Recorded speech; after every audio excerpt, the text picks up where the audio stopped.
Condamné à une amende pour injure envers les forces de l'ordre sur les réseaux sociaux, un Corrézien habitant de Crescensac a payé son dû en pièces jaunes. Un acte de protestation symbolique à plus d'un titre. Il s'agissait aussi pour lui de soutenir les trésoreries des petites communes menacées de disparition. Explication Laurence Couvrant, Ali Martiniki. Dans ce chaudron, plus d'1 millier de pièces jaunes. Pas un trésor de guerre, mais le paiement d'une amende dont Jean-Christophe Alich est venu s'acquitter auprès du Trésor public de Messac.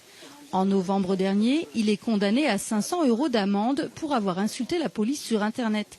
Payable en 4 fois, il a effectué le 3e paiement, 125 € en pièces de 10 centimes. Une façon de défendre sa liberté d'expression tout en alertant le public sur la disparition des trésoreries locales. Ça va venir à moi de protester pour un paiement en espèces qui ne pourra plus se faire dans les années qui arrivent parce que tout va être dématérialisé et se fera par Internet ou par carte bleue.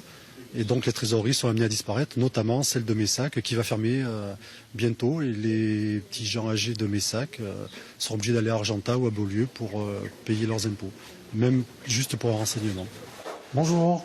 La date n'a pas été choisie au hasard. Selon les syndicats, la direction des impôts de Corrèze prévoyait de supprimer cette semaine le paiement en espèces au guichet et de transférer ce service au bureau de tabac.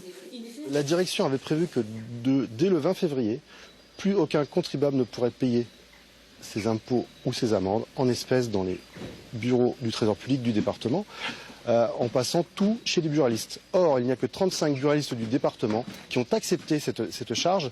Donc pour l'instant, c'est au point mort et on ne sait pas à quelle date le cash sera refusé dans les trésoreries. Une façon de réduire le travail des agents et à terme de fermer de nouvelles agences. De 22 en Corrèze, ce chiffre pourrait tomber à 7.